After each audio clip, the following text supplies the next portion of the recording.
या यहाँ से आगे तो मार्ग ही नहीं है। तब तो केवल एक ही मार्ग बचता है कुश। आश्रम का मार्ग।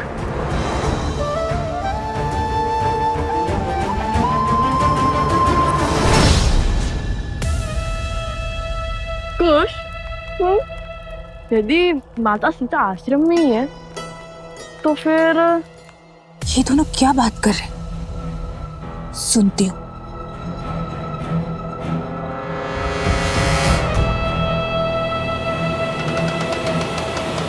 हो सकता है कि माता सीता भेष बदलकर आश्रम में ही रह रही हो और हमें ज्ञात ना हो। तो हमें ज्ञात कैसे नहीं होगा कुश? हो सकता है वो हमारे पास ही हो और हम उन्हें पहचान ना पाए हो। यदि वो आश्रम में ही है तो उन्हें कैसे खोजेंगे हम? माता सीता, माता सीता, माता सीता, माता सीता, माता सीता, माता सीता। ऐसे पुकार देके खोज लेंगे हम उन्हें। और इतनी करुण पुकार सुनकर शांत थोड़ी ना बैठेंगी वो। अच्छा, तुम्हें क्या लगता है तुम उन्हें पुकार दोगे और वे आ जाएंगी? तो कोई खेल थोड़ी है कुश। खेल तो अब मैं खेलूंगी, क्योंकि मेरी विजय का मार्ग तुम दोनों की मार्ग से मिलेगा अब।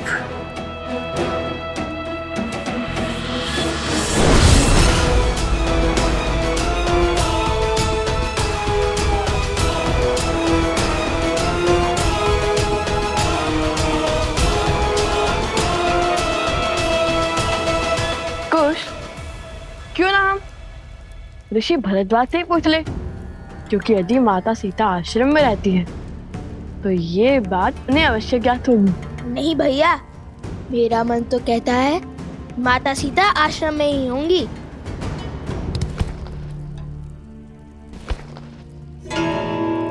ये फल कहाँ से आ रहे हैं?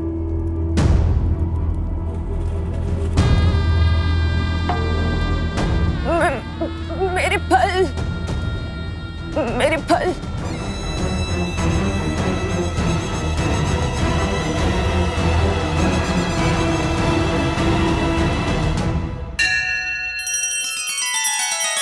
श्री रामचंद्र कृपालु भजु मन हरण भव भय दारुणम। नव कंज लोचन कंज मुख कर कंज पद कंजारुणम।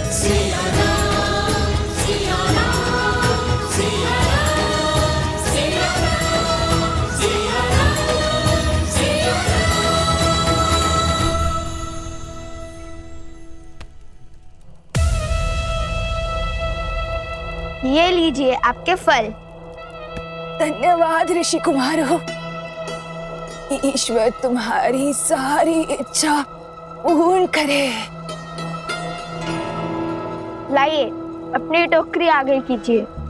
इतने जतनों से एकत्रित किए मैंने ये फल, इस अंधकार में उन्हें ठोकर लग गई तो इधर उधर फिर से गिर जाएंगे ये फल।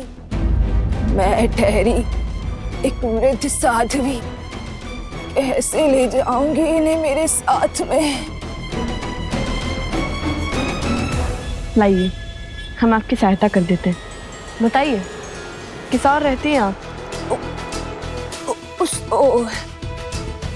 तुम दोनों चलोगे मुझे छोड़ने?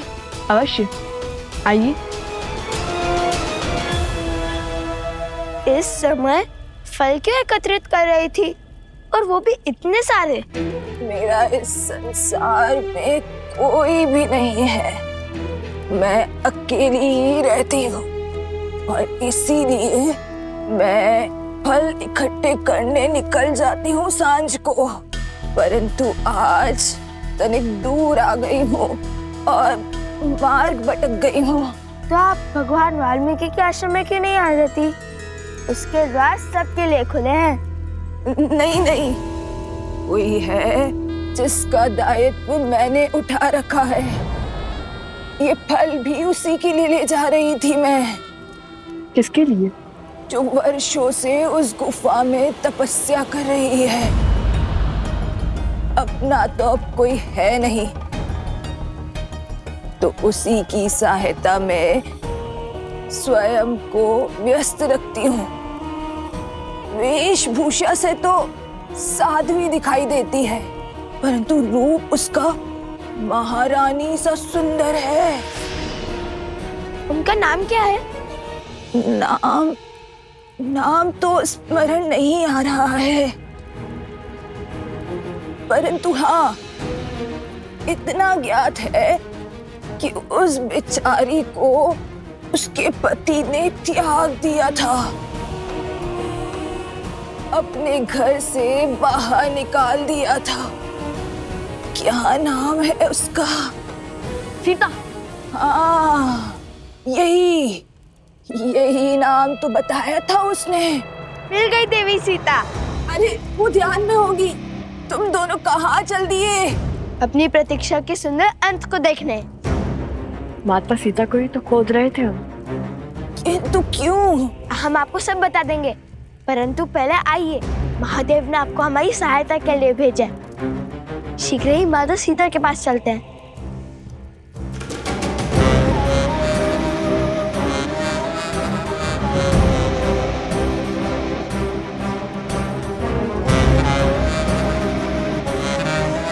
बस यही इसी गुफा में है वो देवी सीता।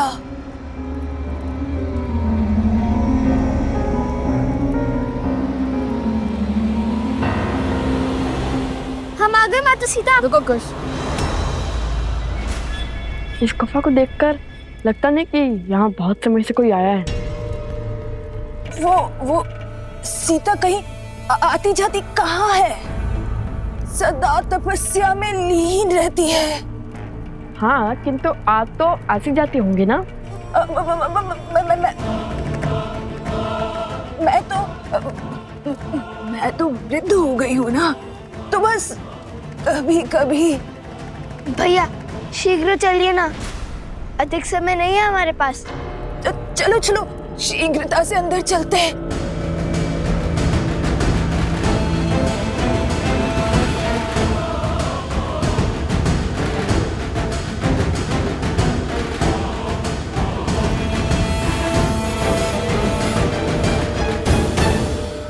बस अब मैं और नहीं चल पाऊंगी। थोड़ी सी श्वास ले लो। तुम दोनों आगे जाकर बाएं मुड़कर आगे चले जाना, और फिर तुम गुफा के केंद्र तक पहुंच जाओगे।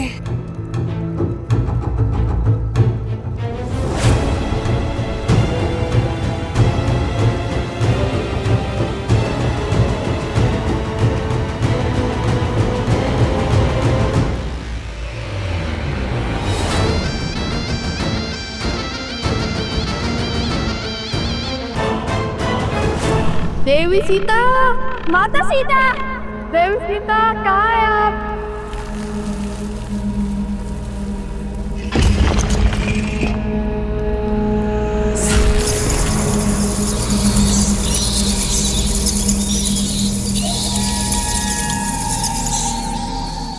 ये कैसी ध्वनि है? ये गुफा बहुत पुरानी है कुछ। आगे बढ़ते रहो, कुछ पत्थर गिर गए होंगे। देवी सीता, माता सीता। बातें तो बड़ी बड़ी कर रही थी, किंतु आपकी बहन कुछ कर भी पाएगी या आप?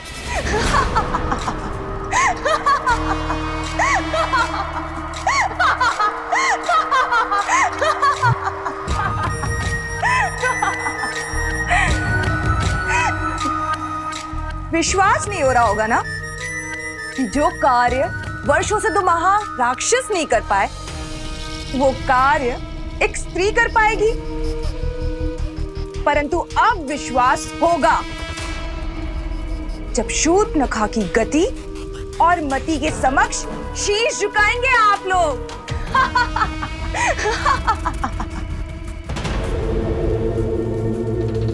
ऐसा क्या कराई हो उनके साथ? देवी सीता,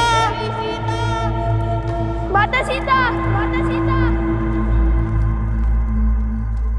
चलिए भैया आगे चलकर देखते हैं। नहीं कुछ, मुझे नहीं लगता यहाँ पर कोई है।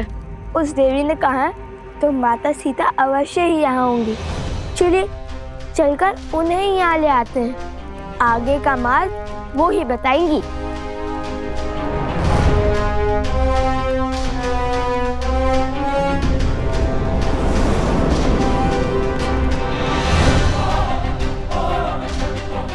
कहाँ गई वो?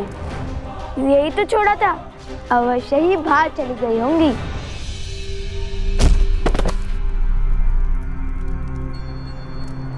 माता भीतर आइए। माता,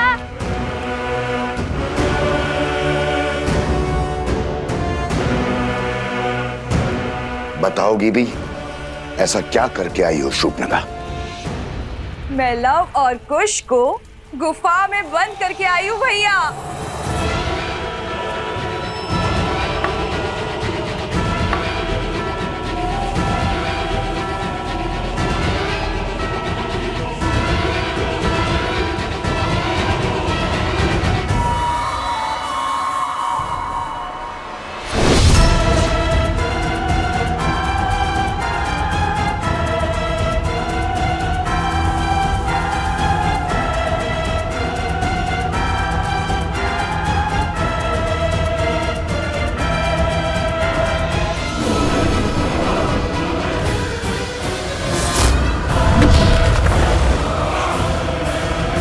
वो दोनों मूर्ख बालक गुफा में बंद हो चुके हैं। गुफा में बंद करने से क्या होगा? हमें अपने राक्षसों को वहां भेजकर उनका अंत कर देना चाहिए। ऐसा कुछ करने की आवश्यकता नहीं है, क्योंकि वो दोनों मूर्ख बालक पूरी रात्रि गुफा में बंद रहेंगे और सीता को खोजने का समय खो चुके होंगे। और जब तक वो बाहर निकलेंगे सूर्योदय हो चुका होगा। और तुम्हारे हर संदेह का उत्तर मैं नहीं, लव और कुश की मृत्यु देह देंगी। तब तक के लिए तुम आनंद उठाओ शूर्पणखा के षड्यंत्र का।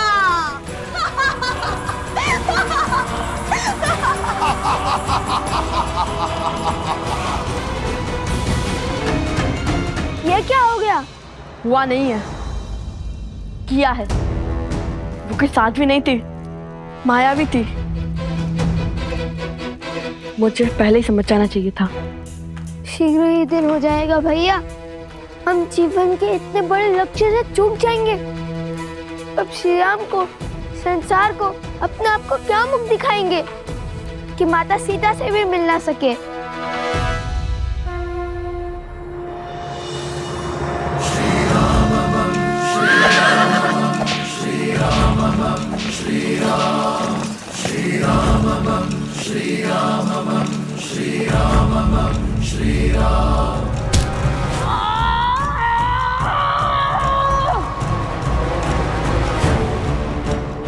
और मन लगा कुश, हमें आपसे निकलना ही होगा। और मन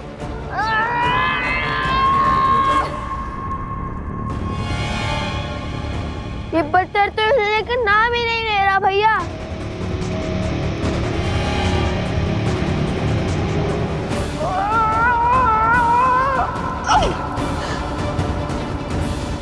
यदि हम वहां नहीं पहुंचे तो अश्वमेध यज्ञ के अश्व का क्या होगा?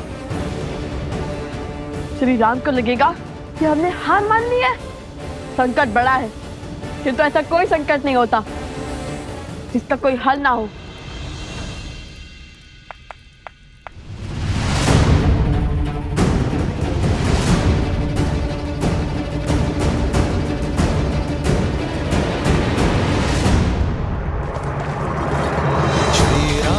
चंद्र कृपालु भजु मन हरण भव भय दारुणम पटपीत मानहु दड़ित रुचि सुचि नौमि जनक सुतावरम।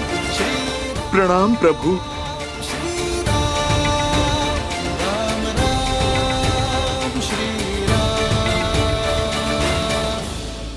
लवकुश कहाँ है? लगता है उन्होंने अपनी माता को सत्य बता दिया है और उनकी माता ने उन्हें समझा दिया है। ईश्वर करे यही हुआ हो प्रभु। आर्य सुमंत, अश्वमेध यज्ञ के अश्व पे अपना अधिकार कीजिए और मेरे हनुमान को बंधन मुक्त कीजिए। हम अश्वमेध यज्ञ पूर्ण करने की दिशा में आगे बढ़ते हैं। रुकिए।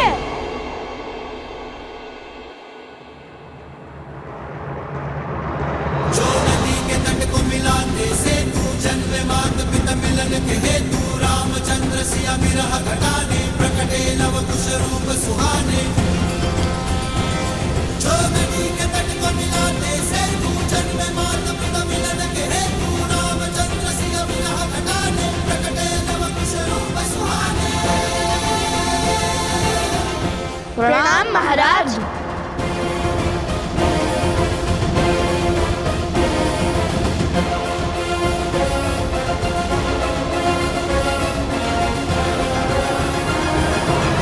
प्रणाम करके दंड से नहीं बच पाओगे तुम दोनों। बहुत विलंब कर दिया आने में तुम दोनों ने। ये विचार कर रहे थे कि युद्ध में जाए या नहीं।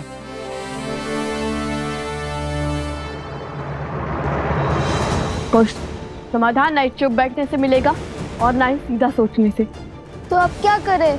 समस्या टेढ़ी है तो उसका समाधान सीधा नहीं हो सकता। कुछ हमें कुछ ऐसा सोचना होगा जैसे हम सदा से यही रहते हो। क्या भैया, ऐसी गुफाओं में तो केवल सिंह और मूषक रहते हैं। सिंह का बल लगाकर तो देख लिया, किंतु क्या आप मूषक की भांति बिल बनाकर बाहर निकलेंगे? अद्भुत कुश, आज फिर मुझे इतना उत्तम विचार दे दिया तुमने।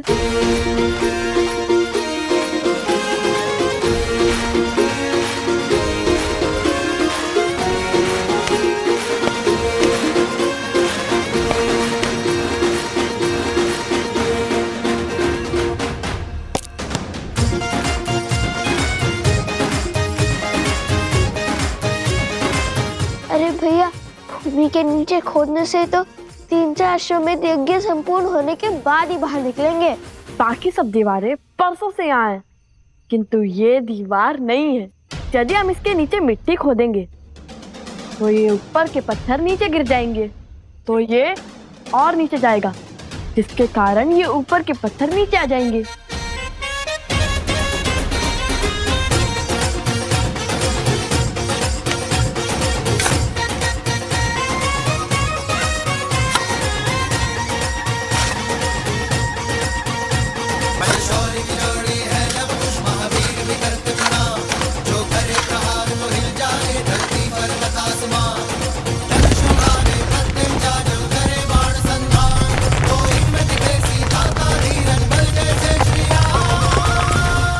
विलंब से आए हैं किंतु उचित मार्ग पर आए हैं। सूर्य प्रातःकाल मेघों से गिरा हो तो उदय होने में समय लग सकता है। इसका अर्थ ये नहीं है कि उसने रात्रि से हार मान ली। अब किस माया में उलझाने आए हो? लड़ना है तो सामने से लड़ो। अरे लड़ना ही तो नहीं चाहते, इसलिए इस समस्या का समाधान ढूंढने गए थे। इस समस्या का एक ही समाधान है, तुम अपनी हट और अश्वमेध यज्ञ का अश्व दोनों छोड़ दो। नहीं श्री राम, इस समस्या का समाधान है देवी सीता।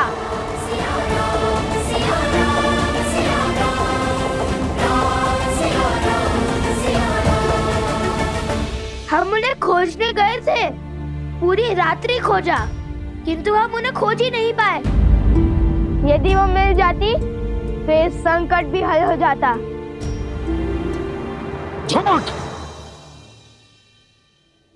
महाराज, मुझे पूर्ण विश्वास है कि इन दोनों ने ही पूरी रात्रि अपनी माया का प्रयोग कर हमारे शिविर पर आक्रमण किया है। युद्ध की हर गरिमा को तोड़कर अब महारानी सीता की खोज का ढोंग कर रहे हो। धैर्य आर्य सुमंत, बालकों, समय आ गया है, आत्मसमर्पण कर दो और अश्वमेध यज्ञ के अश्व को छोड़ दो। आर्य सुमंत, अश्व को लेकर चलिए। जी महाराज। गुरुदेव।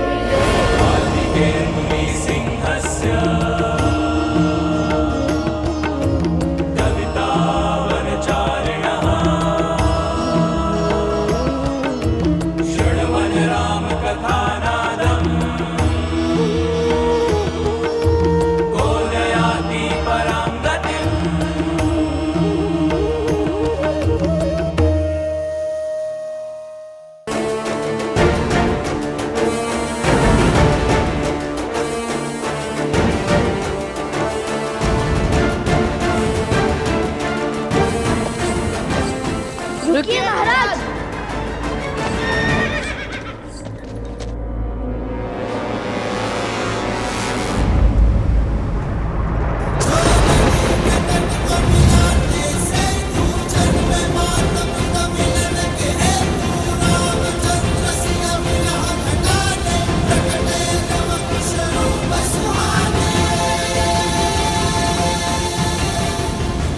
क्या हुआ जो हम माता सीता को नहीं खोज पाए, किंतु कलंक और लांछन किसी का नहीं सहेंगे हम रामायण पूर्ण करने का वचन निभा कर रहेंगे। अपना प्रण पूर्ण करने के लिए, अपना प्राण देने के लिए सजे हैं हम आपसे युद्ध अवश्य करेंगे श्री राम। अश्वमेध यज्ञ को बिना माता सीता के पूर्ण नहीं होने देंगे। बालकों, युद्ध की आवश्यकता नहीं थी, किंतु तुम्हारे वचन का मान रखना मेरा कर्तव्य है। यदि तुम्हारी यही इच्छा है तो ये राम भी सज्ज है। धर्म का है ये कैसा बंधन, तोड़ सके नर ना नारायण।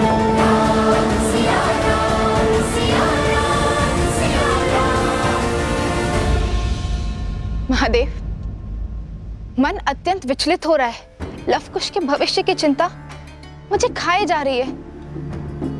क्या इस बार श्री राम अपने ही पुत्रों को? देवी, आप व्याकुलता में वास्तविकता को भूल रही हैं। मत भूलिए कि लवकुश ने शास्त्र और शस्त्रों की विद्या स्वयं त्रिकालदर्शी वाल्मीकि से ली है। माना कि जो होने जा रहा है वो लगभग असंभव प्रतीत होता है, परंतु देवी, असंभव तो मेरे राम के अयन रामायण का प्रत्येक अध्याय है। इसलिए ये संसार इस असंभव प्रतीत होने वाले युद्ध के लिए भी सज्ज हो जाए, क्योंकि ये वो युद्ध है जो आर्यावर्त के भविष्य को आकार देगा। और देवी, ये बात तो आप भी भली भांति जानती हैं कि कोई भी महान कार्य बिना त्याग के पूर्ण नहीं होता।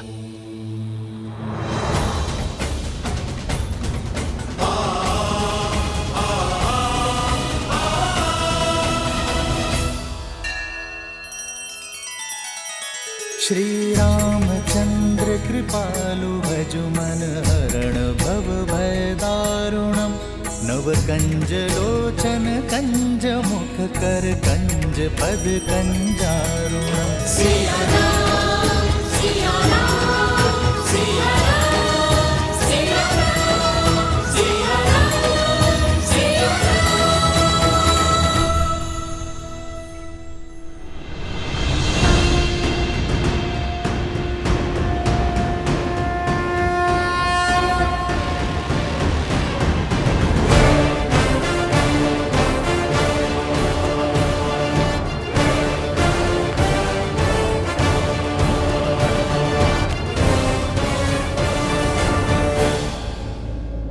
सुमंत जी, हमने चुनौती स्वीकार कर संसार के सबसे सुंदर गाथा की अपूर्णता को ललकारा है। रामायण को पूर्ण करने का बीड़ा उठाया है। और जब तक हम जीवित हैं, उस उद्देश्य से पीछे नहीं हटेंगे। वृक्ष की शाखा बनी है कुल्हाड़ी, शत्रु रची बड़ी योजना भारी, सिंह हुआ सिंह रक्त का प्यासा, शत्रु ने फेंका कैसा पासा, सरल नहीं कर्तव्य का पालन, ज्ञान यही देती रामायण। पिता चाहे रघुकुल का मान, सूत चाहे सीता सम्मान,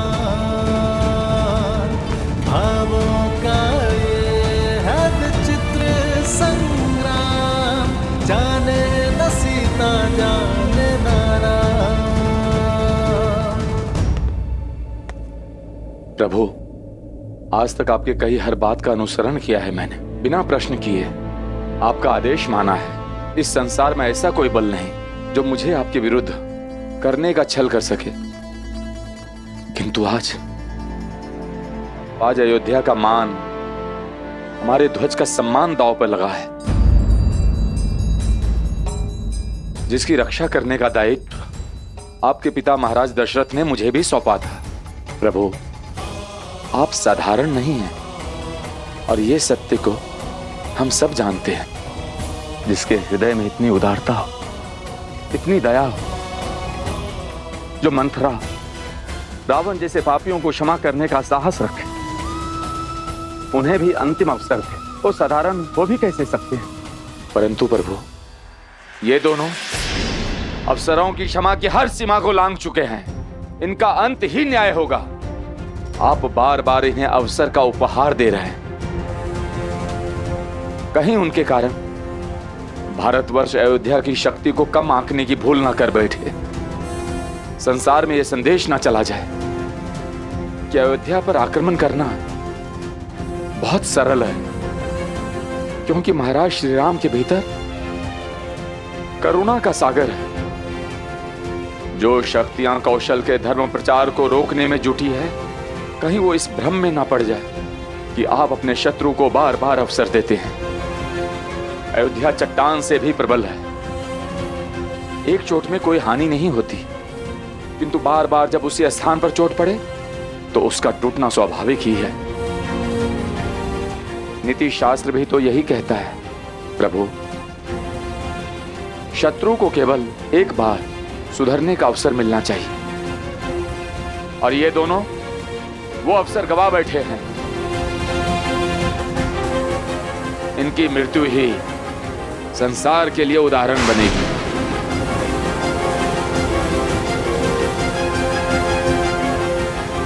अयोध्या की शक्ति की प्रचारक बनेगी।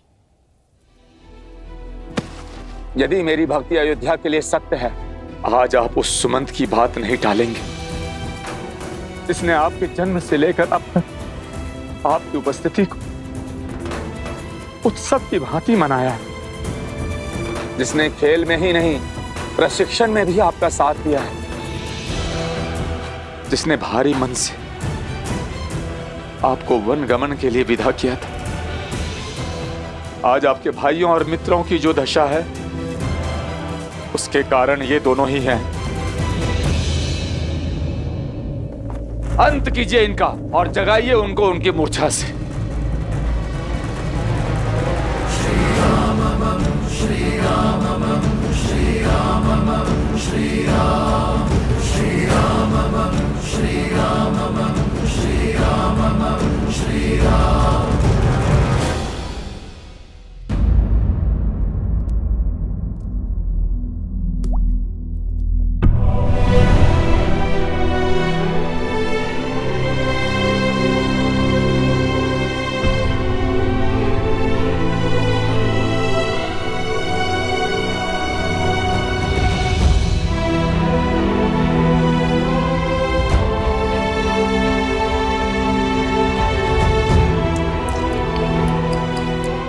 पैदराज, चार ना सही, तो इस प्रक्रिया को धीमे करने का कोई तो उपाय होगा। देवी, मैंने अपने कई वैद्यों को अलग अलग स्थान पर बूटियां प्राप्त करने के लिए भेजा है। कदाचित उनसे कोई लाभ हो, वो लोग शीघ्र ही लौटेंगे। देवी, समय और मंत्रों के प्रभाव को रोकना असंभव है।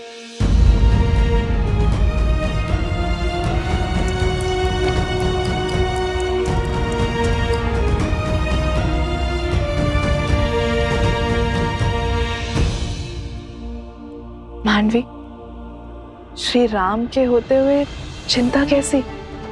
वो अपना वचन अवश्य निभाएंगे।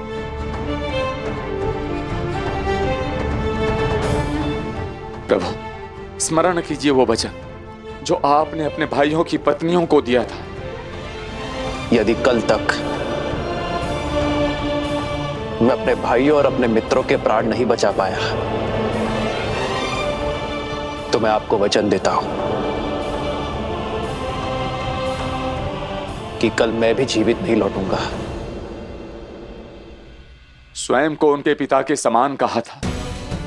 यदि ये मान भी लूं, कल रात्रि जो आक्रमण हुआ वो इनका नहीं, किसी आसुरी शक्ति का किया धरा था। किंतु यदि इन्हें एक और अवसर दिया गया तो ये आसुरी शक्ति को और प्रबल बना देंगे। प्रभु,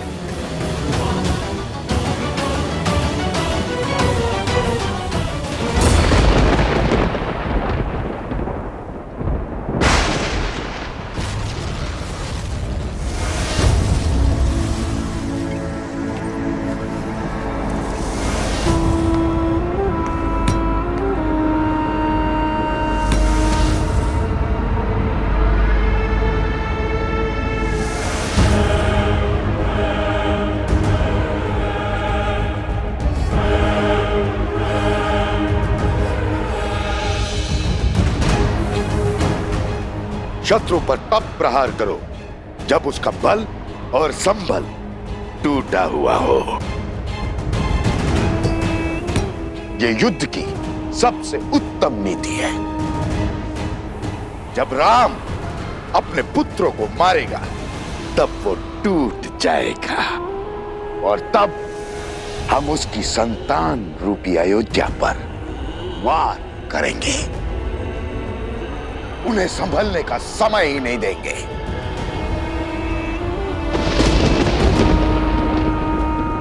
और यही वो स्थान है जहां से हम आक्रमण आरंभ करेंगे।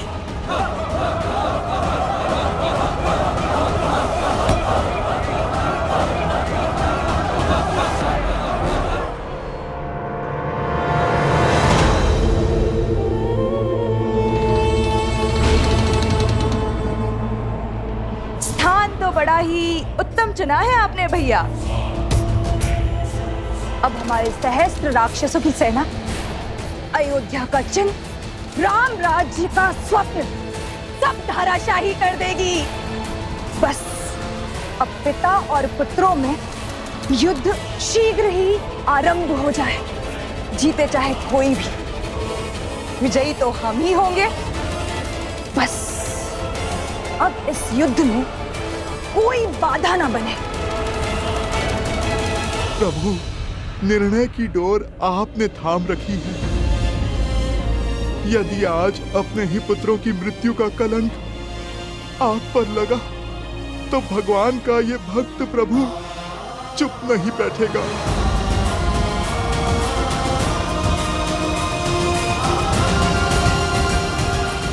मुखी आदेश।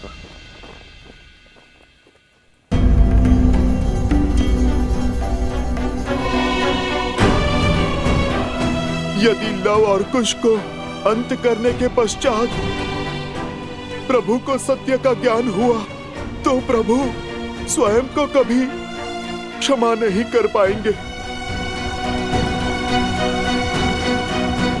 हे भगवान वाल्मीकि, आप मुझे क्षमा कर दीजिए। मैंने आपको वचन दिया था कि ये सत्य अपने मुख से मैं कभी नहीं निकालूंगा, किंतु यदि आज मैं मौन रहा तो ये मेरे प्रभु के साथ विश्वासघात होगा, संसार का सबसे बड़ा पाप होगा।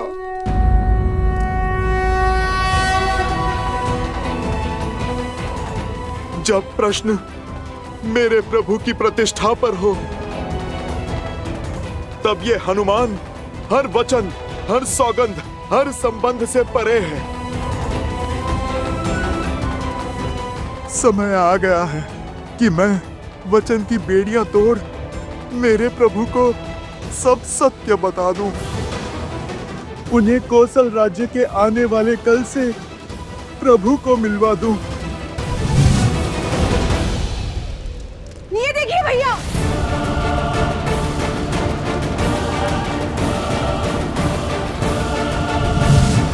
मैं आपकी चिंता और व्यथा दोनों को समझता हूं आर्यसमंत। आपने अपना संपूर्ण जीवन अयोध्या की सेवा के लिए समर्पित किया है। यदि मैं ये कहूं कि अयोध्या की प्रतिष्ठा की चिंता आपको मुझसे अधिक है, ये कहना अनुचित नहीं होगा।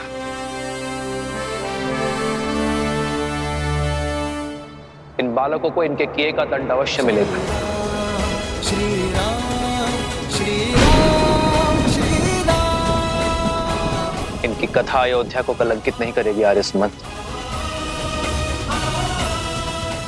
श्री राम, उठाइए अपना धनुष और कर दीजिए सुमंत जी की इच्छा पूर्ण। कर दीजिए लव कुश का अंत।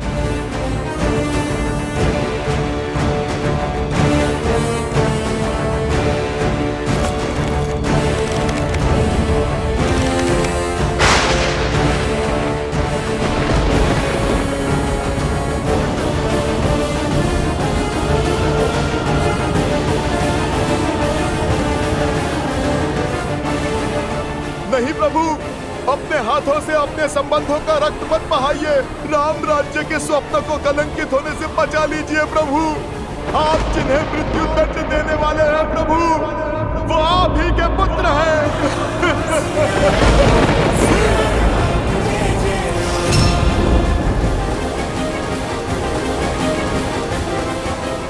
नहीं, ये नहीं हो सकता।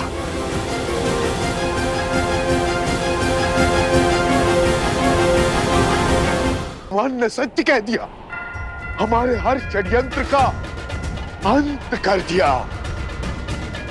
ये सत्य सुनकर न राम धनुष उठाएगा और न ही ये युद्ध होगा। नहीं! हमारा वर्षों का परिश्रम, सदियों की प्रतीक्षा यूं व्यर्थ नहीं हो सकती। कुछ कीजिए महाराज।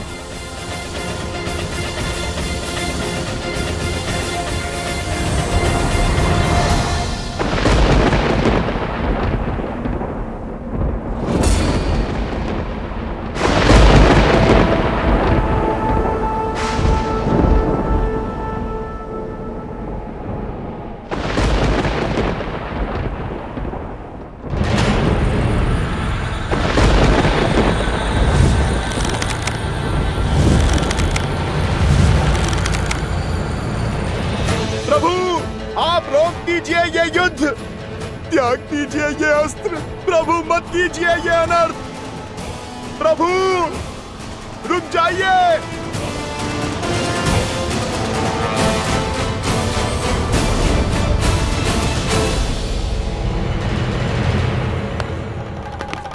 अब तक राम ने धनुष छोड़ अपने पुत्रों को हृदय से नहीं लगाया, अपने रक्त को नहीं पुकारा।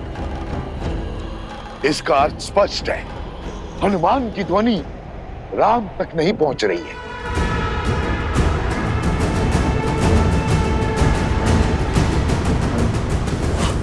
मेरी ध्वनि प्रभु तक क्यों नहीं पहुंच रही? रुक जाइए प्रभु श्री राम, प्रभु श्री राम, प्रभु श्री राम। रुक जाइए प्रभु श्री राम, श्री राम। लवकुश, तुम मेरी पुकार सुनो। प्रभु श्री राम तुम्हारे पिता हैं। रुक जाओ लवकुश, रुक जाओ लवकुश।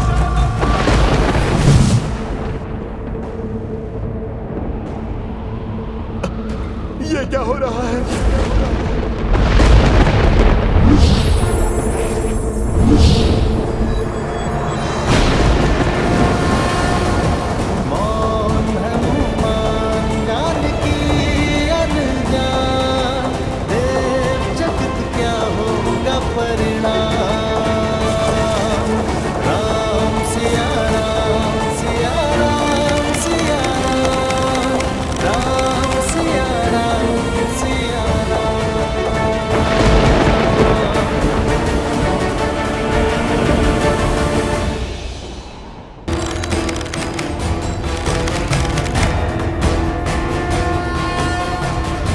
अवसरों की बेला का अंत हुआ बालकों। अब उद्दंडता के दंड की बारी है। शस्त्र चलाइए महाराज। आज यात्रा रामायण से पूर्ण होगी। यह हमारी जीवन यात्रा। आपके हाथों से मृत्यु को प्राप्त हुए भी तो हमारा जीवन तो धन्य हो जाएगा ना श्री राम। नहीं प्रभु, नहीं।